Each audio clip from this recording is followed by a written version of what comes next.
Let's get the view now of Phumzile van Damme, former South African Member of Parliament and counter-disinformation strategist. Phumzile, good to have you on the SABC this evening. Let's start with a general sense of how social media has been used and abused to further misinformation around the issue of these unsubstantiated claims of a white genocide and land seizures. Yes, it's been, social media is a double-edged sword. It's a great platform for digital democracy, for civic participation, for citizens to engage directly with leaders. But then we can also see it abused, particularly in what we call foreign influence operations.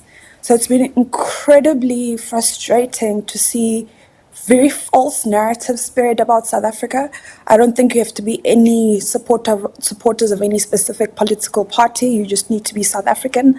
And having those myths and lies spread does significant damage to South Africa, as we saw with the threats around AGOA, the withdrawal of aid. So it has far-reaching implications beyond just social media. It affects economic policy. It affects the ability of government to create jobs, to provide poverty relief. So it's been incredibly frustrating, but very encouraging has been the sense of unities that South Africans exercise in what we call country duty. And I personally believe that by so many South African social media users kind of trying to debunk that, I believe we've almost won. And I guess that's why that glitch with Grok happened, because that was clearly a topic that South Africans were talking about. And on the Grok issue, Phumzile, realistically, I mean, the owners have said they're going to try and improve its transparency and reliability, basically. But when you look at what happened and how someone like Elon Musk, for example, has been influential in some of the discourse around the South African situation with land and white Afrikaners, is it easy to believe that it was just a pure malfunction of a chatbot? Well, the great thing about Grok is that it sometimes, breaks the veil. It gives, what is it called, the fourth wall. And it reveals issues that I think were not intended to reveal. So if that was never exposed, I don't think the problem would have been identified. So I'm busy doing quite a bit of research around Grok to understand how it thinks.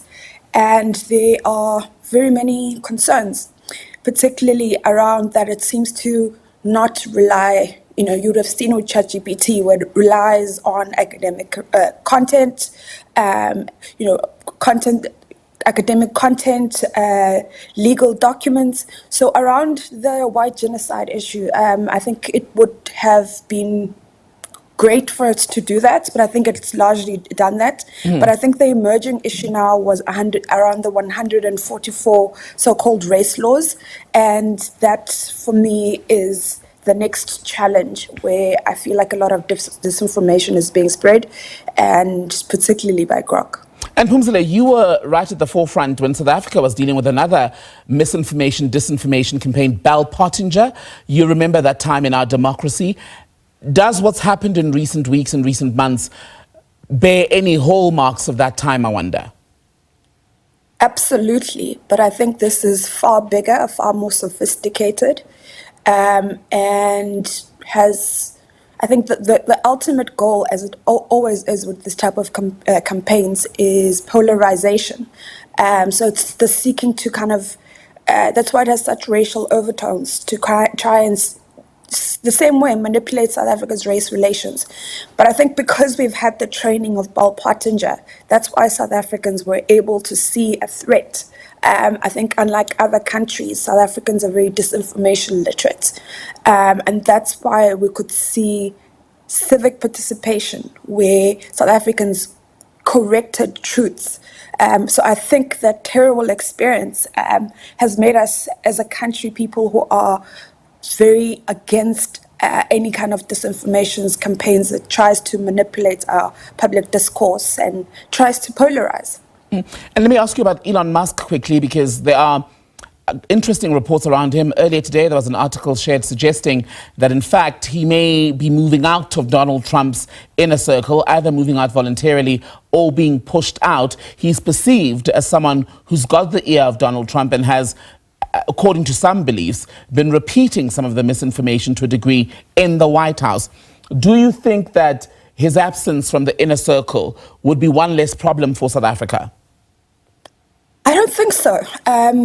There's been a lot of, I've done a bit of reading about how Elon Musk has basically used the US State Department to pressure countries to sign up for LinkedIn.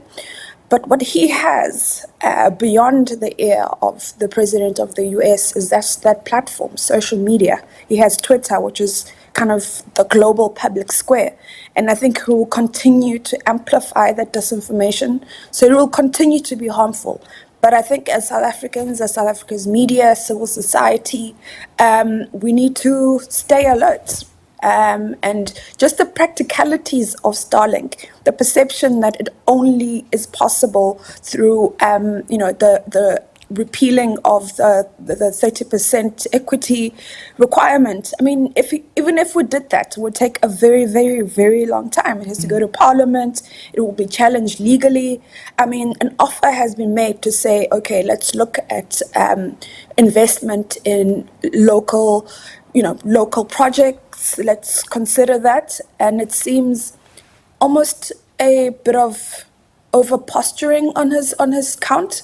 I mean, a lot of tech companies operate in South Africa, international tech companies, Amazon, Microsoft, Facebook, and the way that they do is investing in local projects.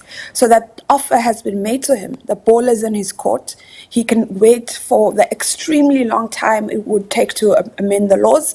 I mean, that's even a debate on its own. Do we amend the laws because one person is unhappy?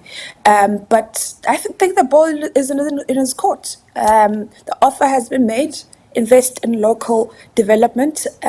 He could invest in internet infrastructure.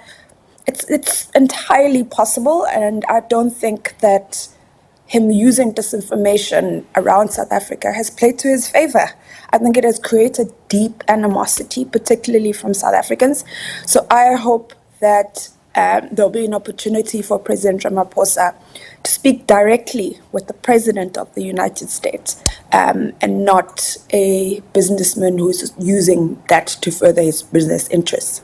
Phumzile van Damme, good to talk to you. Phumzile is a technology consultant, and many of us would have known her during her time as a member of Parliament, now former member of the South African Parliament.